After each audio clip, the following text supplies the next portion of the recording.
बघा हे बाजरीचे खारवडे करण्यासाठी आपण असं मस्तपैकी ही बाजरी आहे, बाजरी हे जे ना अशी बाजरी भरडायची आणि बाजरीचे खारवडे करायचे आपल्याला गोल चकल्या. हे खूप टेस्टी एवढी भारी लागते का नाही.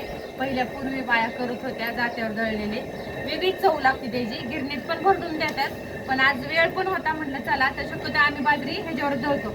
सोपी जाती, जड जात नाही, फक्त ज्वारीच्या पापड्यालाच जड जाते. त्यामुळे म्हटलं दळूयात आता.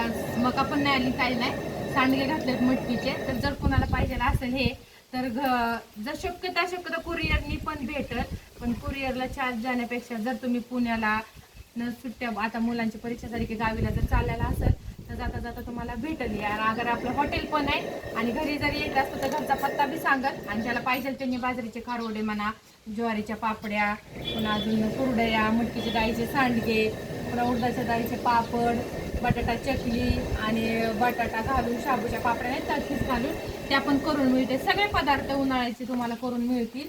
त्यासाठी नंबर पण दिलेला आहे खाली व्हिडिओमध्ये, जर पाहिलं तर त्यात नंबर पण आहे. अजून एकदा नंबर पण सांगते, 99 22 68 91 51ला संपर्क साधा. ज्याला पाहिजे त्यांनी ऑर्डर टाका. ज्याला घेऊन जायचे त्यांनी हॉटेल प्रिन्स आपल्या येवतच्या हॉटेल मधोमधच आहे, तिथं पण आहे. फोनवर लावून विचारू शकता, ॲड्रेस वगैरे माहिती पण देईल तुम्हाला. मी फोन करा ह्या नंबरवर आणि जे काय पाहिजे तुम्हाला ते तुम्ही आधीच सांगा, कारण आधी मटेरियल जर केलेला नसतो जास्त, ज्याला जास्त पाहिजे त्यांनी 2-3 दिवस आधी सांगा की आम्हाला एवढं एवढं लागतंय, तेवढं तुम्हाला करून मिळेल. मटकीच्या डाळीच्या सांडग्यामध्ये बी 2-3 पद्धतीने सांडगे करतात, की त्यात हरभऱ्याची डाळ टाकतात, मुगाची डाळ टाकतात, कोण नुसतं प्युअर मटकीच्या डाळीचे पण भेटतात. ज्याला पाहिजे त्यांनी फोन करू शकतात. चला